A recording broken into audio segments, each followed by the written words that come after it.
Right. I think we've got some people joining us. Welcome, everybody. Welcome to the Good Governance Academy's event. It's a book lounge event. And today we are talking to the author, Helle Bank Jorgensen. I'm just going to leave it a little bit longer for people to come online. If you have got some time, please tell us in the chat where you're from. I know we have registrations from across the world. We have, let's see, who's going to be first in the chat? Can you see the chat? If you have any problems with audio or video, the video you probably have to log out and log in again. If you have any audio problems, then I suggest you use a headset because that sometimes helps with the bandwidth.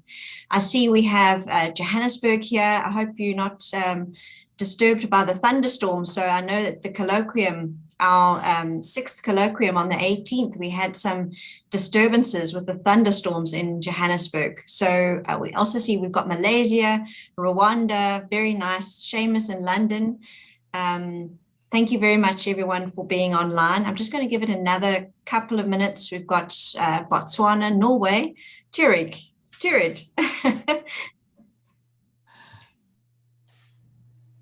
Athens. Hi, Theo from Athens. We've got Eswatini, so that's formerly known as Swaziland in Southern Africa. So that's Mandla, welcome. South Africa, again, Northwest, the UK, and the weather's great in Johannesburg. That's good to know. I wonder if anyone in Canada is awake yet. Helle, do you think anyone from Toronto is on yet? You're awake. Then we have Cork Island. Welcome, Sean, or Sean. Welcome, everybody, and Copenhagen. So fabulous turnout today from all over the world. I've given it 2 minutes. I think I need to kick it off now. So I'd like to welcome Helle Bank Jorgensen of Competent Boards. She's the Chief Executive Officer of Competent Boards, and she's going to be talking today to us about her new book, Stewards of the Future. So Helle is our author. And online, we also have Professor Mervyn King, who is patron of the Good Governance Academy and knows all about the requirements of Stewards of the Future. So it should be a good discussion today. If you want to have a look at any reading, any other suggested readings, have a look at our recommended reading on the website. We have got the book lounge event for the Stewards of the Future, and you're also able to go and buy the book there. So if you click on the link, you can buy the book. And I think, Helle, maybe if you can just tell us, is the book available or is it still pre-publishing now? Are we hot off the press? It is still pre-publishing. It should have been on yesterday, but I think there's something we all know at the moment as supply chain issues. So even I only have a piece of paper. Oh dear. But I see Amazon is saying January 2022. So we should be able to. Yeah, well, the ebook should be able or should be there next week now, they say, but the hard copy in January. Great. We have got one from Vancouver. Excellent. So welcome.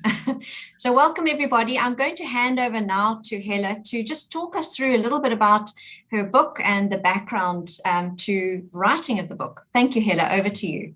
Well, thank you, first of all. And I see Vancouver, that's 5 a.m. So good morning to Vancouver, and good afternoon, and perhaps good night to some of you that I saw also from I think I saw Malaysia, etc. So thank you all of you for joining us, and thank you, Carolyn, thank you, Mervyn, for hosting this book lounge for me. I'm so proud. I'm honored. I'm grateful. Yeah, beyond words, I think I also put out in my LinkedIn post that you will do this for me, to have the world's most renowned godfather of good governance, Professor Mervyn King, review and recommend Stewards of the Future, a guide for competent boards, is beyond imagination. So let me give you a short introduction to the book. The book received a lot of fantastic reviews that, of course, I'm very grateful for, and it's very humbling. It's my real first book, but it's also very, very encouraging. I wrote the book in the hope that more leaders could benefit from the insight than just those that are going through our interactive or self-study competent boards training programs. I know some of those that are on now have been going through the programs. I hope it will be a good reminder of the things that we have done in the program. And Carolyn, Mervyn, I'm so grateful that you have endorsed the ESG and climate competent board certificate programs. But in terms of the book, perhaps most importantly, I wrote the book because I believe the world needs more ESG and climate competent boards, more leaders that have that insight. So both current and future board members, but also executives, also asset managers. I don't know how many of you have seen, but there was a study coming out from Deloitte not that long ago that shows that audit committees globally found, if you surveyed them, that 60% do not discuss climate on a regular basis when they have their audit committee meetings. And 47% of those audit committee members do not consider themselves climate literate. So as a result, half of audit committees surveyed worldwide said that they do not believe that they are well equipped to fulfill their climate regulatory responsibilities. That's kind of like, let's have that sink in. The other thing, and I think many of you have seen the surveys, including from Tansy Whelan, from New York Stern, from the Sustainability Board report, showing the amount of, or lack of, ESG and climate educated board members. The Sustainability Board report showed the newest that only 8%, so less than 1 in 10 of those directors serving on committees overseeing ESG and sustainability have proven ESG and climate competencies.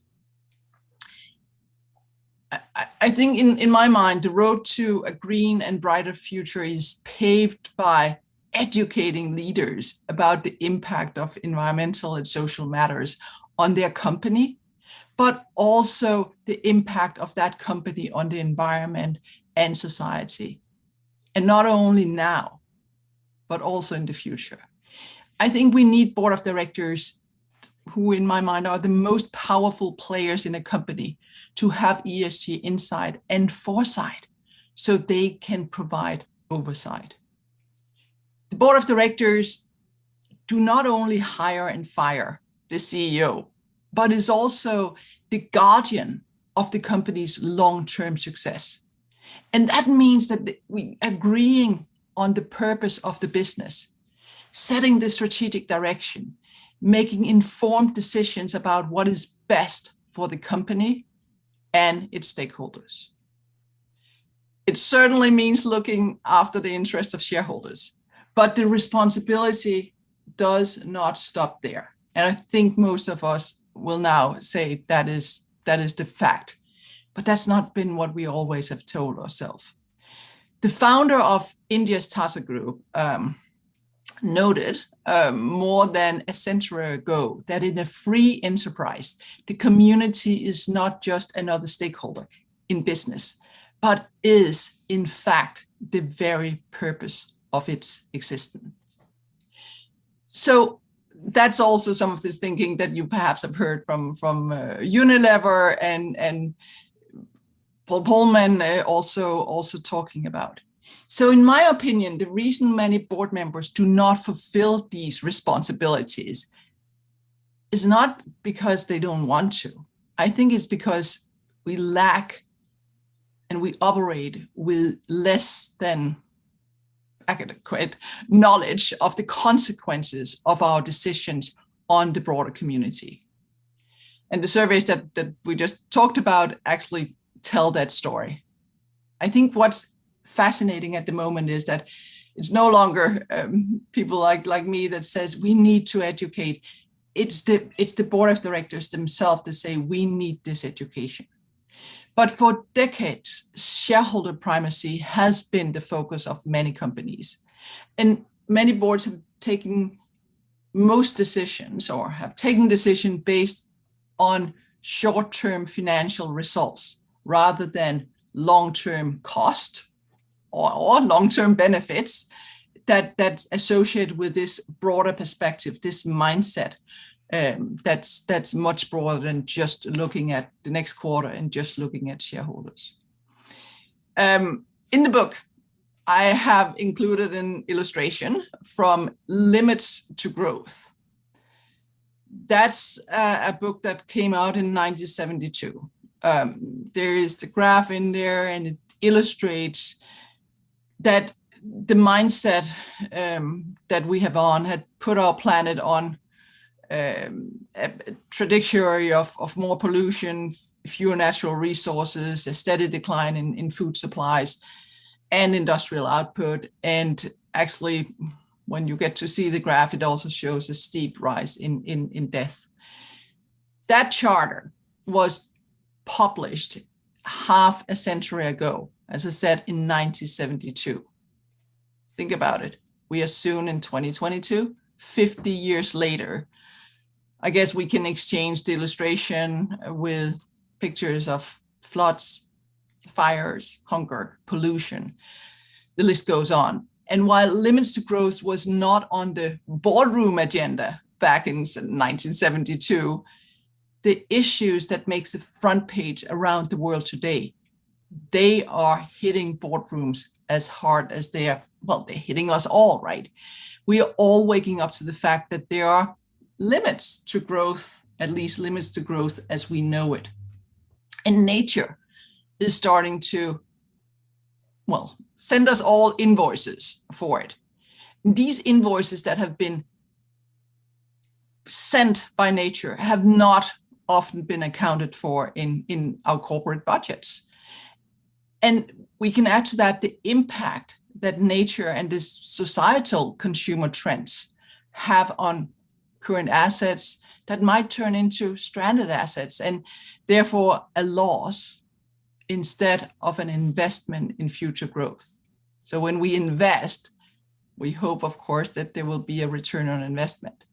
And I think that's important that we also start looking at that.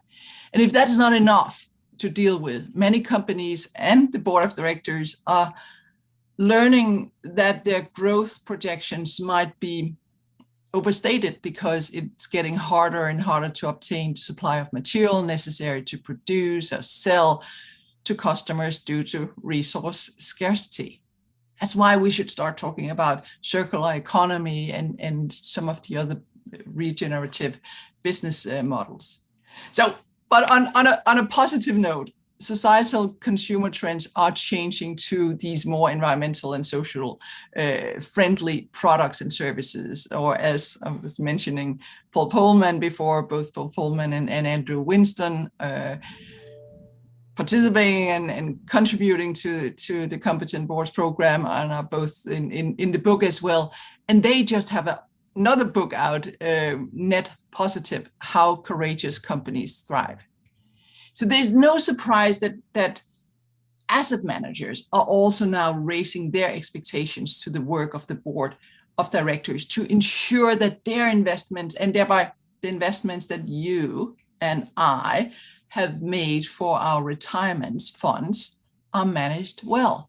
It is not enough anymore that your retirement plan, my retirement plan, is giving good financial returns if we at the same time are destroying the nature, or for some golf courses, that you are hoping to enjoy with your children, with your grandchildren when you retire. More and more people I see are realizing that it is not enough to have a big pile of money when we retire. We would like to enjoy our retirement, and the likelihood of that, unfortunately, seems to decrease with every increase in pollution and climate change. So this realization over a few short years means that the work of boards today is so different than just 2 years ago. There are so many new issues hitting the boardroom, and the expectation from stakeholders are growing very fast.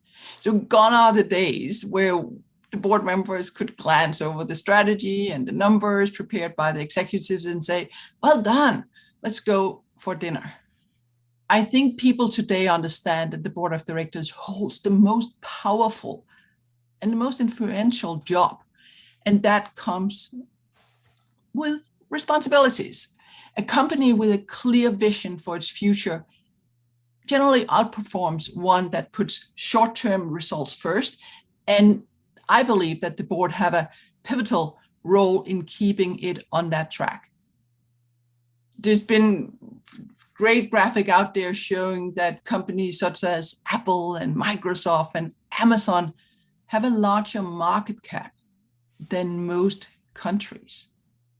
I read that Apple is richer than 96% of the countries in the world. And if it was a country, it would be the 8th richest country in the world. Think about that. Amazon's market cap is larger than 92% of countries' GDP. I'm quite sure, Mervyn, that must be because you sold your book, a healthy company. But that aside, think about it. We need to think about the board of directors as guardians of stewards of the fortune of millions of people that have invested through their retirement funds in those companies. I argue in the book that those directors have an even more important role than guardians of the future retirement savings of many of us. They also decide how the company should operate. What are the right or wrong policies and actions, and what products and R&D, research and development, the company should focus on. Then they must consider the impact that those products will have, good or bad, on the environment, on consumers, and on the neighbors, both to the production sides, but also what are the wider impact on climate change, biodiversity, and future generations. It is such an important and significant responsibility to bear, but it's also the most important role.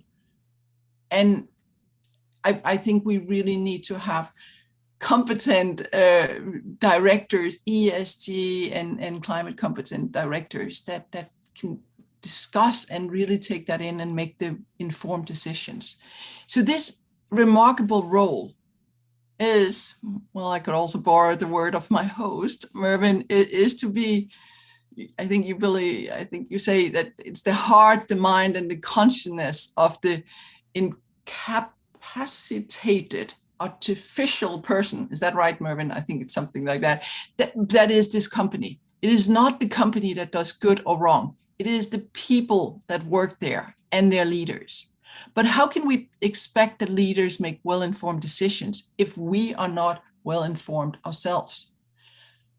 Unfortunately, over the years, I have found that few directors have the insight and experience to make these well-informed decisions when it comes to ESG and climate. And how could they? How could we? We didn't learn about it in school, and most of the traditional board education programs have focused, well, not on ESG and climate and human rights and the growing demands and expectations from stakeholders. And that was the simple reason why I decided to take on the work of educating board members, business leaders, asset managers, and why we launched the Competent Boards movement in 2019 during the World Economic Forum. I can tell you at that point, I had the support from Paul Polman and a few other great leaders. But in general, in 2019, very few people really agreed with me that the board of directors should be ESG and climate competent.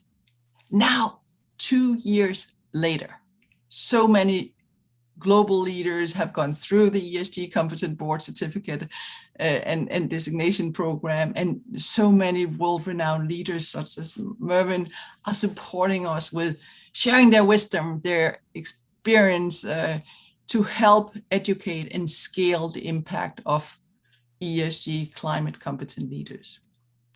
The book, Stewards of the Future, is based upon the wisdom and insight and experience of Mervyn, as well as over 100 other renowned board members, board chairs, executives, experts, investors that are sharing their wisdom with the many directors and executives and asset managers that go through the competent board certificate programs. I have also included a bit of my own insight in the book, gained by more than 30 years while I've been working with truly remarkable leaders and the companies that they serve.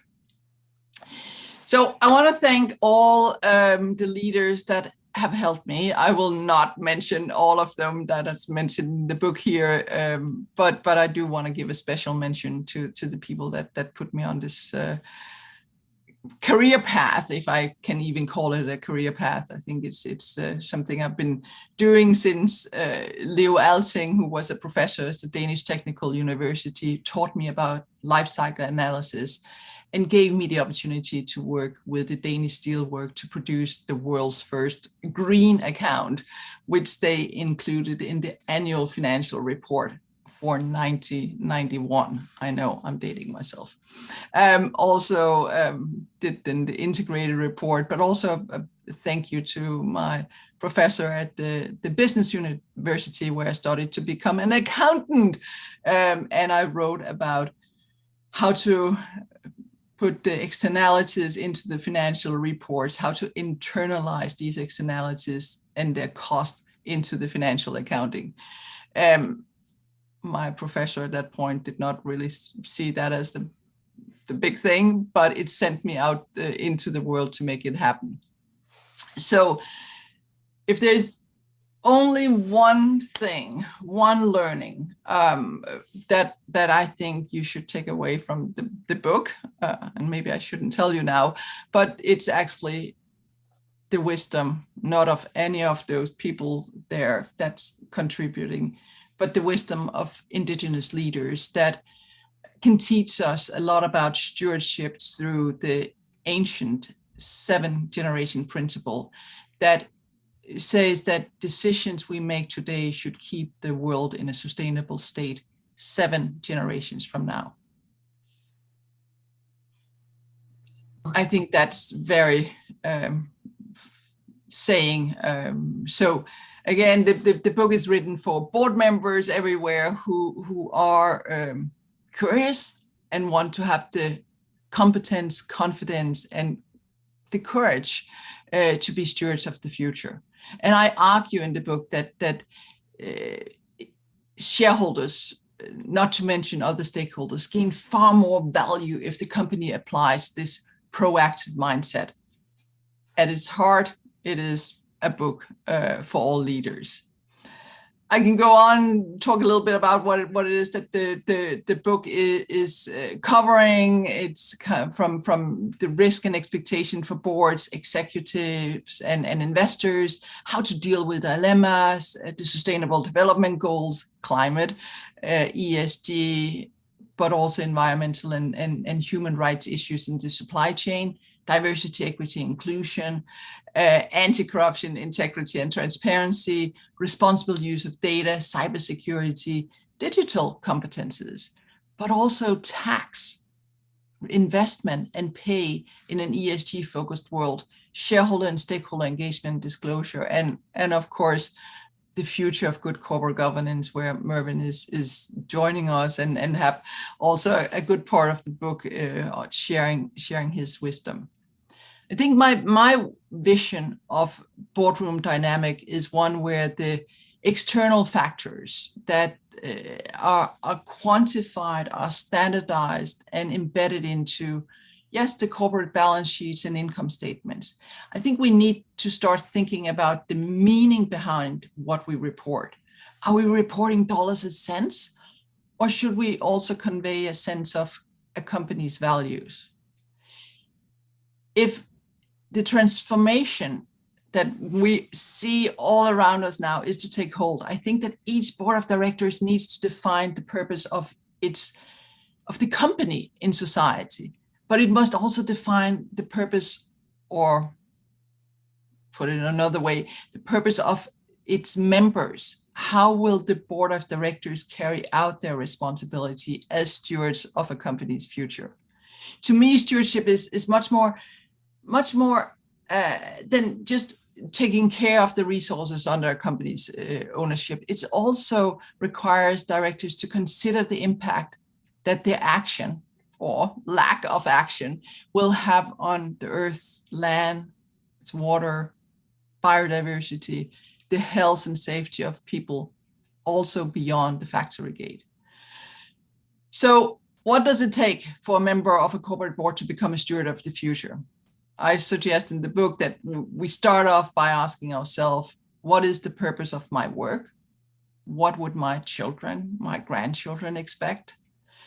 In other words, am I looking to the future or am I clinging on to the past? So the book aims to provide some of the answers to those questions and guide readers to become stewards of the future. And all of those of you who know me know that I am aiming for action in everything and continuous improvement. So it should come as no surprise that the book also includes an exercise that could be used both by board members, but actually also executives and investors. So after each chapter, you find advice and also 10 questions that in the book, and I learned this from Mervyn King, that I suggest that each board member answer.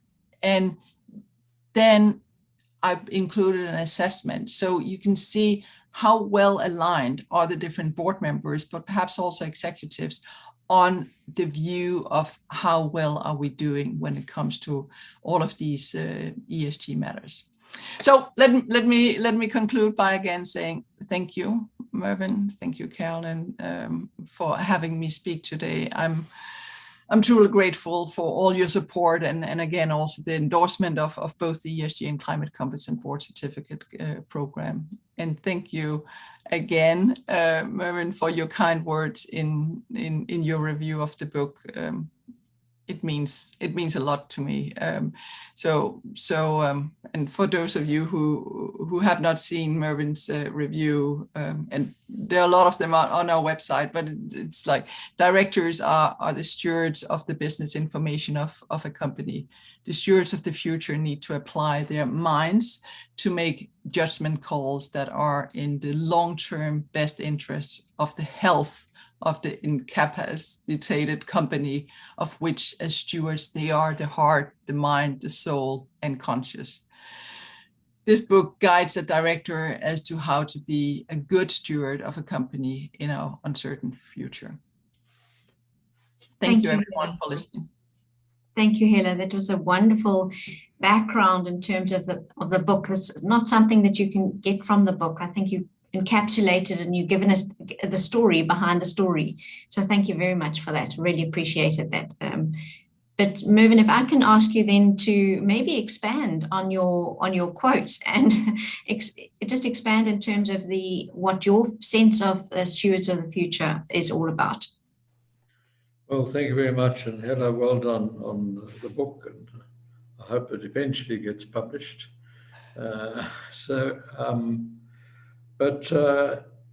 Yes, you did quote me correctly in my review.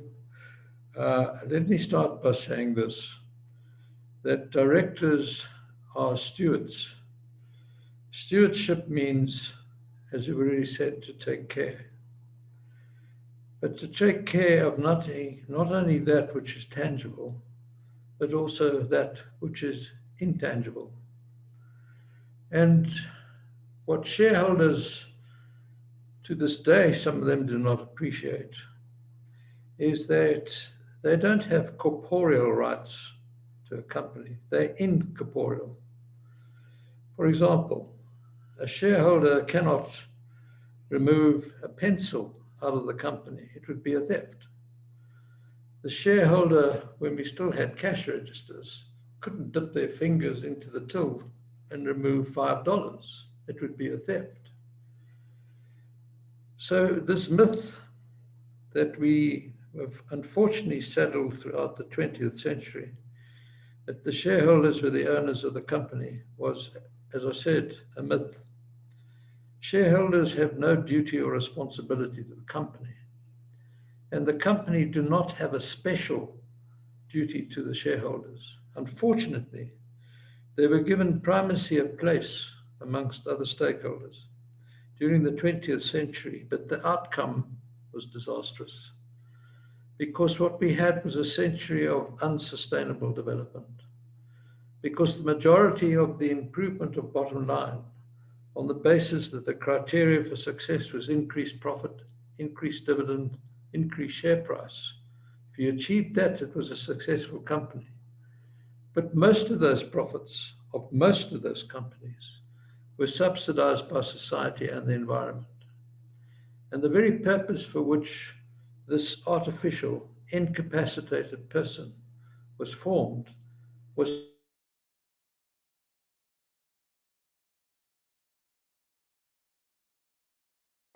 Oh dear, have we lost Mervyn?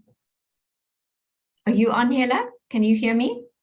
I can hear you. Yes. Okay. Yes. Well, should we just wait for Mervyn to come back on again? I've got some questions for you. Can we do that? Are you ready for my questions? I'm ready.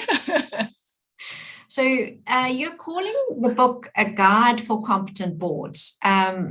But it's a question really, do you believe that we have incompetent boards?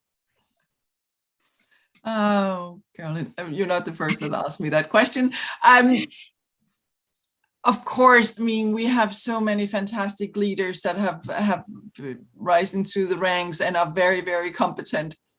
But I do believe, good, Mervyn. Then yes. You can, I can think about your question, Carolyn. Oh, good, okay. All right, thank you. Sorry about that, Mervyn. Welcome back. Sorry, my Wi-Fi somehow went off.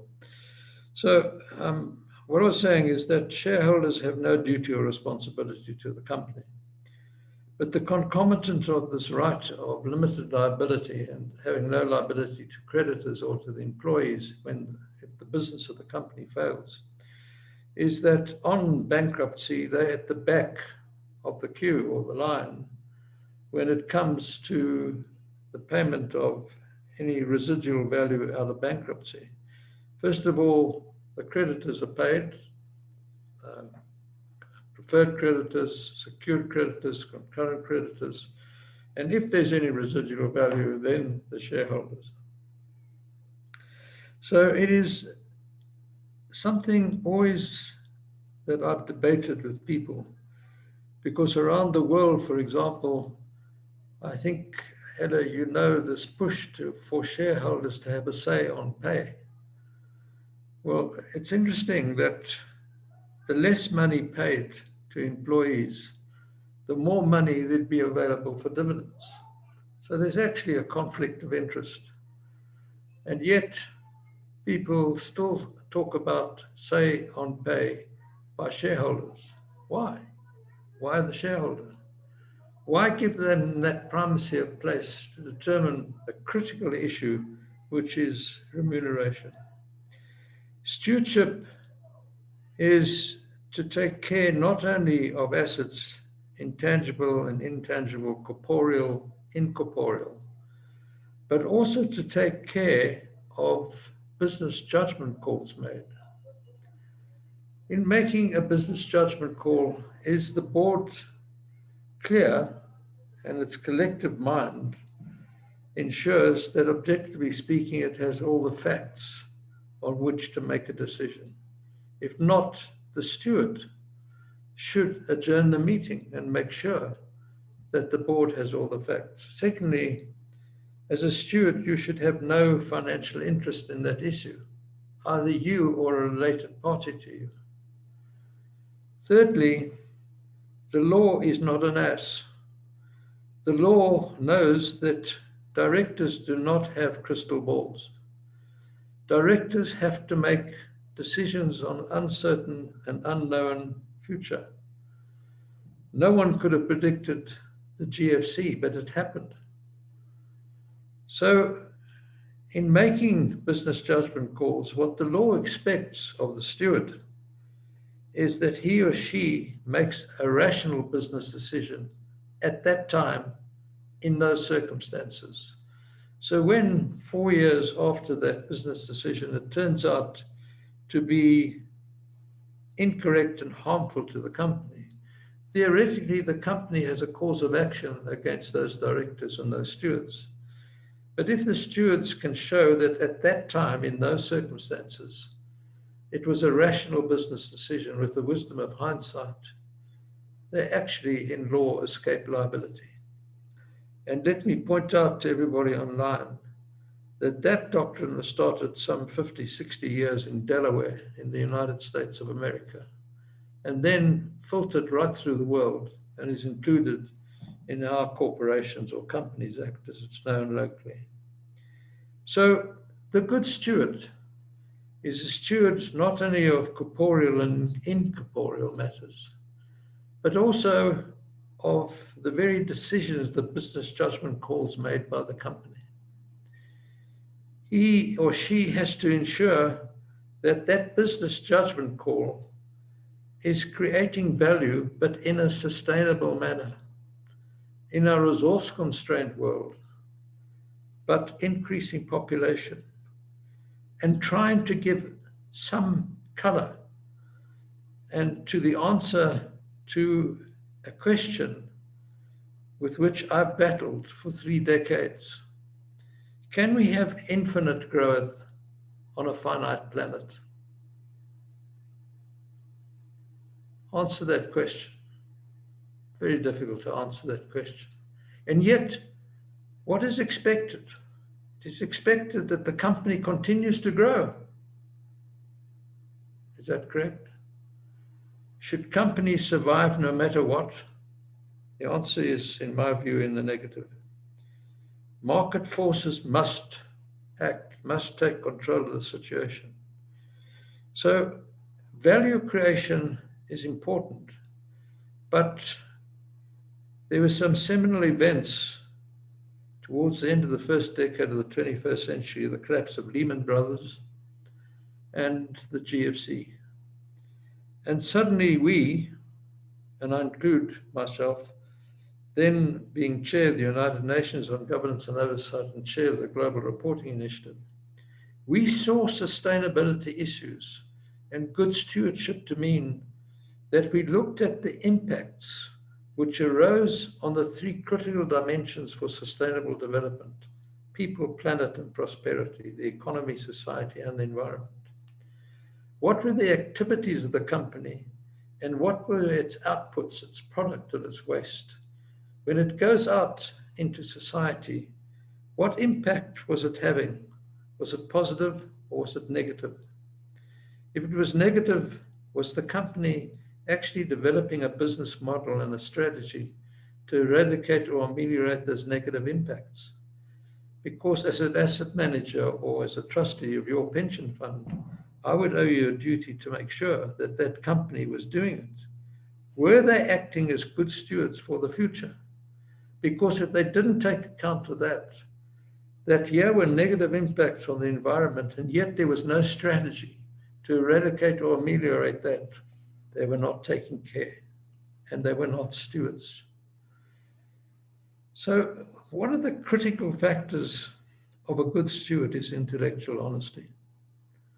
The honest application of mind and the ability to actually rid one's mind of one's present needs and past experiences, and actually clear your mind of the inputs, maybe from a major shareholder or a major customer, and then cross this Rubicon of intellectual honesty into an arena where you focus your mind on making a decision in the best long-term interest of the health of the company. This incapacitated artificial person, which is the most important citizen in the developed and developing world, because it is the platform on which we raise capital and we create jobs. And who is the steward? The directors. And they are caring about the future. And we need to make sure to arrive at value, which is not only increasing profit at any cost, the free part of Milton Friedman's free economy was the subsidization by society and the environment to that bottom line. That's what happened. That was the only free part of his free economy theory. So we have to make sure as stewards that we take all these matters into account. We must make sure when we get offered an appointment as a director that we do a due diligence on the company. What is that company? Is the company acting as a responsible corporate citizen? What is its business model? Has it actually embedded the SDG pertinent to the business of the company, as conservation of water would be pertinent if the business was the brewing of beer? Is it that? Is there a director on board that has some cloud hanging over his or her head? Do I join it and as a collegiate, I get tainted? So you have to do a due diligence on the company. But likewise, the company has to do a due diligence on you, who's about to be appointed. What is your level of integrity in the community in which the company operates? What is your reputation? Are you a person who would be a good steward of the future of that company? So it's absolutely important. Competency is one thing, but does he or she have the capacity to actually take on the stewardship role for this artificial and incapacitated person that's so dependent on the steward, heart, soul, mind, and conscience-wise? There is no company that commits a wrong. It's an innocent, artificial, incapacitated person, the same as a 1-month-old baby. No one would accuse the baby of doing something wrong, but the parent who should be taking care of that child could do something wrong. The same thing when a company is seen to be doing something wrong. The wrath of society mustn't turn against the company. It must turn against those corporate leaders, those stewards who haven't made a right decision, haven't applied their minds in an intellectually honest basis, learnt and understood, as you point out in the book, the needs, interests, expectations, and concerns of the various stakeholders, and knowing there will always be a trade-off between those stakeholders when making a decision in the long-term best interest of the health of the company, which is dependent on you because you are the mind of the company. And a good steward will make sure that he or she understands what is going on around him or her. He or she will not be embarrassed to have Helle and Carolyn sitting on his left and his right. If he doesn't understand, the good steward taking care will say, I do not understand. Explain this to me, because he is the mind of the company. And if he doesn't really understand this and he makes a decision, he's actually committing a fraud on this innocent company. So he or she's got to act responsibly, because external stakeholders particularly will look at the conduct of those directors and ask the question, are they acting responsibly? Is this a responsible corporate citizen? And accountability is critical. How do we account? The lifeblood of accountability is how we report. And reporting, as you point out in the book, Helle, integrated thinking is absolutely critical. Exactly what happened between you and your professor in Denmark, with respect, he was wrong. You were right. And I've been saying since 1992 that none of these issues must be looked at in silos. You cannot separate financial capital from intellectual capital, from human capital, from natural capital. These things, including the relationship between the company and stakeholders and the stakeholders of the company, are integrated 24/7.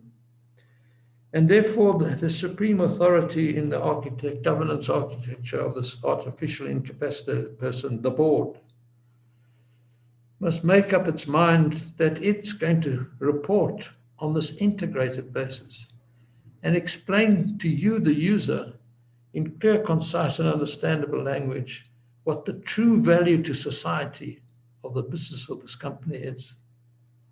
Because if it's not adding value to society, then society is subsidizing it, or the environment is subsidizing it. And it's a matter of fairness that you understand the needs, interests, and expectations or concerns of stakeholders, particularly in the pandemic, where we have to deal with health and safety. And we know the hardships suffered by employees, for example. So you need this collaborative, integrated approach in making sure that you make compromise decisions with your stakeholders. Likewise, the stakeholders have to realize the company has had challenges. So let me conclude by saying this, Helle, that you've done something which is worthwhile in writing this book. Because if nothing else, you've pointed out to every director that he or she is a person who's taking care of the tangible, the intangible, the corporeal, the incorporeal, and this artificial person that's so dependent on them, heart, mind, soul, and conscience. Thank you. Wow, there's lots of questions to come out of there. Thank you very much. Before, when you dropped off, I was asking Helle a difficult question, but I'm going to ask another question about you talking about the company and this artificial person, and Helle's talking about the stewards, and you putting the two together, but you've both written different books. Helle's now written The Stewards of the Future, and you've just, our last book launch was your book, Mervyn, on the healthy company. So maybe I'll go to Helle first. Helle, how do you see these two books working together? I mean, they fit together, and I learned so much from Mervyn, so that should be no surprise in that. But I do think, as Mervyn was just pointing out, to have a healthy company, and I was so grateful for actually facilitating that discussion with you and Lee about the book. To have a healthy company, you need to have the minds and the hearts, etc. You need to have the mindset of the directors to make sure that company is not only healthy today, but also healthy tomorrow. It's like your child, right, growing up. You want to make sure that it's not just right now, but also tomorrow, also when that child is growing up. As one of the other contributors to the book is saying, it's not enough to say, oh, I knew that might go wrong. You want to do the best for that child. And that child is the company, and you want that company to be healthy. Thank you, Helle. Absolutely. So in line with the stewards and the company, Mervyn, do you have anything you'd like to add to that, or have you said it in your previous comments? No, Lee Roberts and I called it the healthy company because we, the corporate world and directors of today, the stewards of today, have moved away from this focus on a particular stakeholder, namely the shareholder, the primacy of the shareholder, which, as I pointed out, was disastrous from a century of unsustainable development, and arriving at using natural assets faster than nature was regenerating them, complete disastrous situation. And it's simply because people lost sight of the fact that directors, similarly, when the artificial company was formed in the middle of the 19th century, the limited liability company, there were no rules as to how directors should behave, but the guardianship of incapacitated people was already, the law was well developed. And what was that? That guardians had to act loyally in good faith, with care, skill, and diligence. And is it strange? No, it's not. It was a matter of logic that became the duties of directors. Because why? What was the common denominator? Incapacity. The company is an incapacitated artificial person, whereas the guardian of incapacitated persons were actual individuals, but they were incapacitated. Thank you.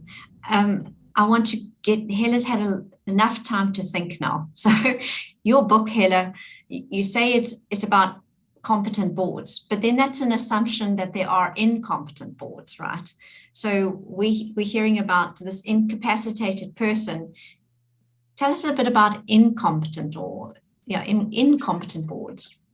I do not hope that we have incompetent boards. I do believe we have board members, and we know now that board members are saying that themselves, that need the insight, they need the foresight when it comes to climate, ESG, human rights, all of those other areas that I'm writing about in the book, and the whole reason for actually writing the book, to ensure that we have that insight. I've said many times that it's hard to make informed decisions if you're not informed. And if you're not informed, well, you can say you're incompetent. That does not mean that hopefully that these board members, they know a lot of other things. So I want to add to that knowledge. I want to ensure that we have board members that's both curious, but also serious about what are all of these areas that's hitting the boardroom. Want to make sure that they not only have a cheat sheet of here are the questions that they can ask others, or here are the answers to the asset managers, but actually understand, actually can articulate, have the confidence in what is the transition plan for this company? What's the budget? How are we going to do it? So that we can all have trust. And I'm going back to the fact that, yes, these companies, and I admire board of directors that serves with these companies, there's lots of dilemmas that we need to look at. But we need to make sure that we look at those dilemmas and make the best decisions, not only for the shareholders, not only for a few stakeholders, but so we have a healthy company, to use Mervyn's words in the book. Thank you, Helle. You've got a question to Helle. I'm going to just open up and allow you to talk. Would you mind asking us your question? Yes, good afternoon. Good afternoon, Carolyn. Good afternoon, Helle, and good afternoon, Mervyn. Thank you very much for such an insightful conversation that we're attending. Yeah, the question is, with this new inception of directors, especially for the previously disadvantaged communities, how well do you assist the new guys that are coming into the fore, into these directorship positions, board of directors positions? Does your book also covers those new guys that are coming up, or it only covers the guys that have well experienced within the sectors of our communities? Thank you. I hope it is for all current and future leaders. I hope it is for you. I hope you might have that insight for a lot, but can learn from some of the other leaders that are contributing to the book. I think one of the things I've said a lot is that we have two ears. We need to put the ears to the ground. We need to hear what I'm looking at two youth on the screen here, but we need to listen to the youth. I think we need to make sure that we say, yes, wisdom. We all need wisdom also to serve at the board of directors, but wisdom is also to listen to what it is that both the current and the future want, and whatever we want it or not, future generations are the future. So I hope the book is for you. I hope it's for everyone that wants to be a steward of the future. Thank you, Helle. May I just echo that, Karen, that what Helle said. The Healthy Company, written by Lee Roberts and me, does exactly that. There's not a presumption that the director is a chartered accountant or experienced corporate lawyer or whatever. But the board, as a collegiate and as a common mind in thinking, unified collective mind in thinking, needs various skills. For example, in a construction company, one would need a quantity surveyor, better to have one. One would need someone who has construction skills, an engineer, etc. But you might have someone that has no tertiary education, but has spent 20 years in the construction business and has built a successful construction company. That's a person who has had the wisdom of actually running his or her own company, steering it, because the word director comes from the Latin word to steer, been steering it to be a successful, healthy company, and has had the foresight and the thinking where he or she has put his or her money into the capital of the company to steer that company to be a healthy company for the benefit of all his or her stakeholders, the company's stakeholders. And you don't have to be a person with a degree, but you can have that experience. But then you've got to understand that you've got to approach this with intellectual honesty. And that's why there are many family businesses that I've advised over the years to actually get non-executive directors on their boards, because they start thinking in a tunnel, as it were. And you get that outside thinking coming into the board, so that when you make that business judgment call, which is one collective mind making that decision, you've got inputs to hopefully arrive at a better business judgment call, a more informed one than you would have without those skills. So absolutely, the healthy company and Helle's book, I think they fit like a horse and carriage, if I may say so, using Frank Sinatra's words. They do fit like a horse and carriage. And read both of them, and it'll be instructive not only for the experienced director, but for the novice director. And the GGA, which I conceived about 2 years ago, was to marry SDG 4, quality education, with SDG 17, collaboration. And I chose Carolyn as my chief executive, knowing that she's got expertise in governance, and she's a computer scientist, and she's a very good moderator, and as the chief executive of the organization. And if I may say so, I made a very good choice. And she's has done and is doing a wonderful job. And the purpose of the GGA is actually to educate our educators. So the young people coming out with MBAs and CAs and LLBs out of our universities are educated about the very things that Helle and I have been talking about. And if I may, and I love that steering, right? So many of us, if we are driving a car, we don't just look in the mirror up here or up at the end. We actually look out into the front. Yes, you can be informed by what happened last year and the years, but that does not necessarily be what's happening in the future.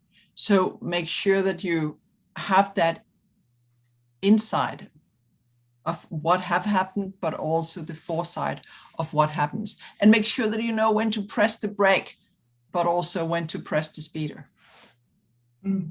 Thank you, Helle. I think that when we're discussing these matters in terms of the incompetent boards and that question around the new directors, I think the new directors coming on are maybe more attuned to the fact that they not necessarily have the skills, and they may be more open to learning new skills as opposed to the people who have been there for many, many years. And it is those people that we want reading your book to open themselves up to new skills, to be able to learn these, old dog, new tricks, isn't it? I also like to say that when I talk about companies and that incapacitated person, like sending your children to school, you don't send your children to school just to pass their exams. You actually send them to school to do their best. And I'd like to say that reading this book is about them doing their best, as opposed to just ticking the box and passing legislation, and meeting a compliance obligations, because we can no longer afford to just meet the compliance obligations. We have to actually do our best now. We all have to do our best and collaborate. But Sorry, now I've gone off. Thank you very much. I know we're out of time now. There are some more questions about greenwashing. I'm sure this conversation will carry on. But if you can all have a look at the website, Helle's book is up there on recommended reads.